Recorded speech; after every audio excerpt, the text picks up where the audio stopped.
امام یافعی نے روض الریاحین کے اندر لکھا، ایک نوجوان تھا، کپڑے کی دکان پہ کام کرتا تھا بڑا خوبصورت۔ ایک خاتون آئی تو اس کو دیکھا تو فریفتہ ہو گئی، دل ہار بیٹھے۔ اس نے ضرورت سے زیادہ کپڑا خرید لیا اور گٹھڑی باندھ کر کے اس نے مالک دکان سے کہا کہ میرا سامان زیادہ بوجھل ہو گیا ہے، اگر اس لڑکے کو میرے ساتھ بھیج دو تو یہ میرے گھر چھوڑ آئے۔ مالک دکان اس کی نیت سے آگاہ نہ ہو سکا اور اس نوجوان کو ساتھ بھیج دیا۔ یہ اس کو اپنے گھر لے گئی، جب وہ داخل ہو گیا اندر تو دروازہ بند کر دیا اور حیا سوز لباس بھی اتار پھینکا اور اسے دعوت گناہ دینے لگی۔ لیکن یہ اللہ کا بندہ نوجوان صرف حسین ہی نہیں تھا، اللہ کا ولی بھی تھا۔ ہمیشہ اس نے اپنی جوانی کے تقدس پہ پہرا دیا ہے۔ وہ جوان نہیں ہے جو اپنی جوانی کو گلیوں میں رول دے، جوان وہ ہے جو اپنے شباب کو اپنی منزل تک پہنچائے، جس کی امانت ہے اس تک وہ امانت پہنچائے۔ ہے شباب اپنے لہو کی آگ میں جلنے کا نام۔ اس جوانی چوکوں اور موڑوں پہ کھڑا ہو کے اپنے تقدس کے جوہر کو برباد کرنے کا نام نہیں ہے۔ جوانی تقدس محب ہوتی ہے جب نوجوان اپنی جوانی کی حفاظت کرتا ہے، بلکہ حضور نے ارشاد فرمایا انا حبیب اللہ الشاب الطائب حبیب اللہ، میں اللہ کا حبیب ہوں، اور جو جوان جوانی میں توبہ کرے وہ بھی اللہ کا حبیب ہے۔ کتنی بڑی بات ہے، جب جوان توبہ کرتا ہے اللہ کا عرش خوشی سے جھوم اٹھتا ہے۔ تو جوان کی عبادتیں، جوان کی توبہ اللہ کو بڑی پسند ہے۔ تو اس نوجوان نے اس کو کہا کہ بی بی میں تیری خواہش پوری نہیں کر سکتا، میں مجبور ہوں۔ لیکن اس نے جذبات کو آگ لگا دینے والا ہر جتن کیا، ہر ہیلا آزمایا۔ نوجوان نے سمجھا کہ کہیں ایسا نہ ہو کہ میری جوانی کا تقدس پامال ہو جائے اور میرے پلے کچھ بھی نہ رہے۔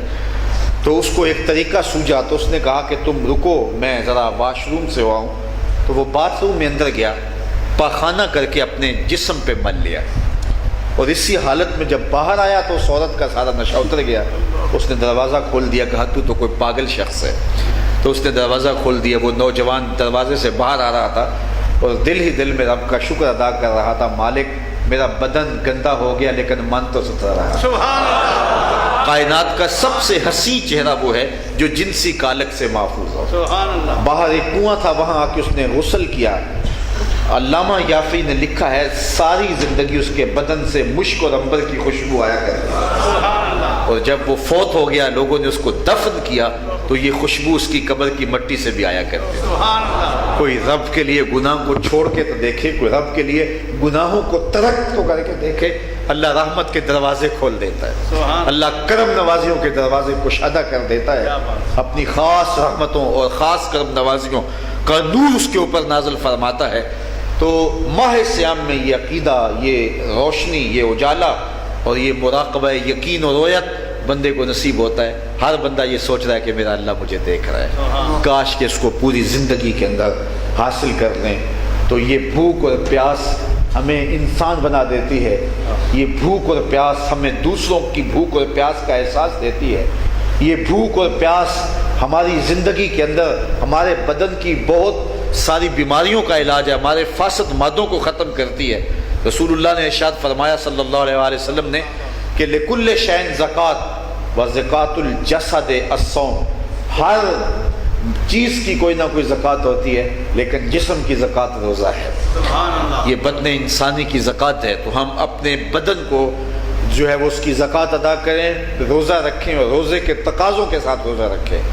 اور فرمایا کہ جو جھوٹ اور جھوٹے کام نہیں چھوڑتا اس کے بھوکا اور پیاسا رہنے کی اللہ کو ضرورت نہیں ہے۔